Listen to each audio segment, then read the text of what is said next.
अहमदाबाद विमान अपघातात गुजरातचे माजी मुख्यमंत्री विजय रुपाणी यांचा मृत्यू। अहमदाबाद गुजरातच्या राजकारणात शांत आणि विकासाभिमुख नेतृत्व म्हणून ओळखले जाणारे माजी मुख्यमंत्री विजय रुपाणी यांचा विमान अपघातात दुर्दैवी मृत्यू झालाय। अहमदाबाद येथून उड्डाण केलेल्या एअर इंडिया विमानाचा टेक ऑफ नंतर अवघ्या 10 मिनिटात अपघात झाला आणि त्यात अनेक प्रवाशांचा जीव गेला। अपघातग्रस्त विमानात रुपाणी हेही प्रवास करत होते। मिळालेल्या प्राथमिक माहितीनुसार एअर इंडियाच्या या विमानात एकूण 242 प्रवासी प्रवास करत होते। उड्डाण घेतल्यानंतर काही मिनिटातच तांत्रिक बिघाड झाल्याने विमान नेमके नियंत्रणाबाहेर गेले आणि अहमदाबादमधील एका रहिवासी इमारतीवर आदळून भीषण स्फोट झाला।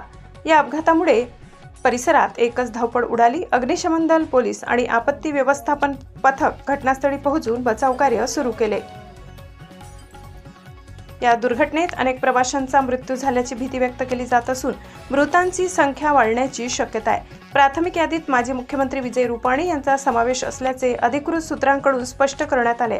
विमानातील एका प्रवाशाने घेतलेला त्यांचा फोटोही सोशल मीडियावर समोर आला असून अपघाताआधी त्यांचे अस्तित्व असल्याचे त्यावरून स्पष्ट होते। गुजरातमधील तसेच देशभरातील राजकीय व सामाजिक क्षेत्रातून या अपघातावर तीव्र शोक व्यक्त केला जात आहे। खासदार परिमल नाथवानी यांनी एक्स माजी ट्विटर या सोशल मीडिया प्लॅटफॉर्मवरून विजय रुपाणी यांच्या निधनाची माहिती देत त्यांना श्रद्धांजली अर्पण केली आहे। त्यांनी ट्विटमध्ये म्हटलंय की विजयभाई हे एक नम्र, दूरदर्शी आणि विकासशील नेतृत्व होते।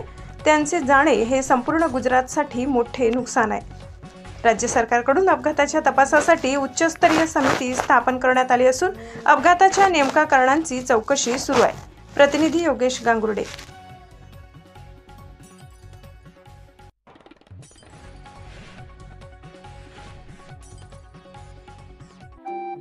आपल्या चॅनलला नक्की सबस्क्राइब करा, बेल आयकॉन दाबायला विसरू नका।